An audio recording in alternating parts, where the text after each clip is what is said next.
વાગરાની વિલાયત જીઆઈડીસીમાં આવેલ જેટકો 220 કેવી સબસ્ટેશનના સ્ટોર રૂમમાંથી લાખોની કિંમતની ચોરી થયેલ બેટરીની ચોરીનો ભેદ વાગરા પોલીસે ગણતરીના સમયમાં જ ઉકેલી કાઢ્યો છે. 3 લાખ ઉપરાંતના મુદ્દામાલ સાથે 3 ઈસમોને વાગરા પોલીસે ઝડપી પાડી જેલ હવાલે કર્યા છે.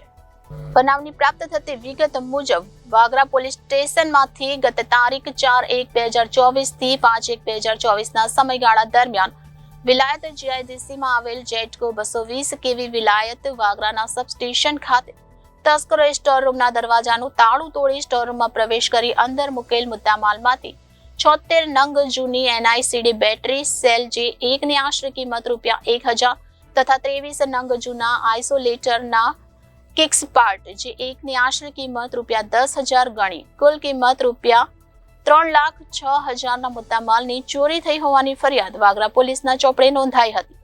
વાગરા પોલીસે બનાવને લઈ તપાસ હાથ ધરી હતી, જે દરમિયાન ચોરી થયેલ મુદ્દામાલ વિલાયત ચોકડી નજીક આવેલ ભંગારના વાડામાં હોવાની પોલીસને માહિતી મળી હતી.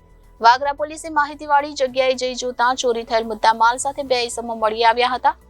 પોલીસે મુદ્દામાલ કબજે લઈ બંને ઈસમો નામે બેતુલ્લા ખાન, ઇનાયત ખાન પઠાણ તેમજ ઇરશાદ અલી, શમશાદ અલી સૈયદની અટકાયત કરી યુક્તિ પ્રયુક્તિથી પૂછપરછ કરતા અન્ય એક ઈસમ નામે સાદિક રહીમ ગુલામ પટેલ પણ ચોરીમાં સામેલ હોવાનું જણાવ્યું હતું. પોલીસે તેને પણ ઝડપી લઈ 3 આરોપીઓને જેલના સળિયા પાછળ ધકેલી કાયદેસરની કાર્યવાહી હાથ ધરી છે. Reporter Viral Gohil, Janadesh news, Bharuch.